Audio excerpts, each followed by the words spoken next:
کہ بعض لوگ وضو کرتے ہیں نا مولانا، جب ہاتھ دھوتے ہیں تو کوئی دعا پڑھتے ہیں، جب پھر چہرے پہ پانی پھیرتے ہیں تو کوئی دعا پڑھتے ہیں، تو اس طرح کا شاید اس بھائی کے ذہن کے اندر ہو کہ بعض لوگوں کے جو معمولات ہیں، کیا سنت نبوی صلی اللہ علیہ وسلم سے بھی ایسا کرنے کا حکم یا اس کا ثبوت کوئی ہے؟ ہر عضو کے ساتھ الگ الگ دعائیں پڑھنے کے بارے میں کچھ روایتیں تو لوگوں نے لکھی ہیں، مگر جیسے محدثین نے تحقیق کی ہے ان میں سے ثابت کوئی نہیں، سوائے شروع میں بسم اللہ کہنے کے اور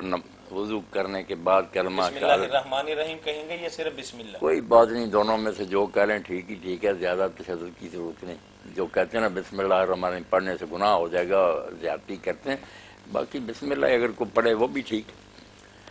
تو وضو کرنے کے بعد پھر کلمہ شہادت پڑھنا یہ مسنون ہے، بڑی فضیلت ہے اس کی کہ آپ نے فرمایا جو وضو کرے اور یہ کلمہ پڑھے جنت کے 8 دروازے کھل جاتے ہیں۔ انگلی کو بھی آسمان کی طرف نہیں، انگلی آسمان کی طرف جو اٹھاتے ہیں یہ بالکل بحثر ہے،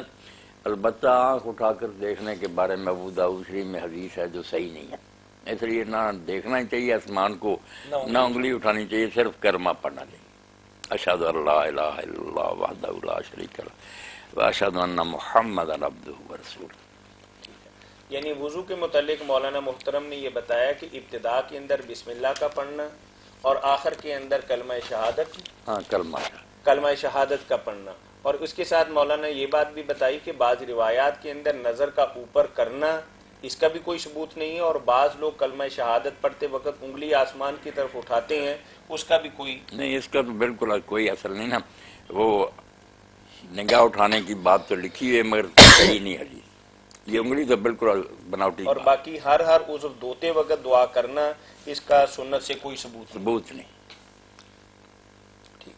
اچھا مولانا، ہمارے معاشرے کے اندر کچھ ایام کے حوالے ایک اور دعا بھی ہے جو کتابوں میں لکھی ہوئی ہے کہ وضو کے دوران آپ پڑھتے تھے اللہم اغفر لی ذنبی وسع لی داری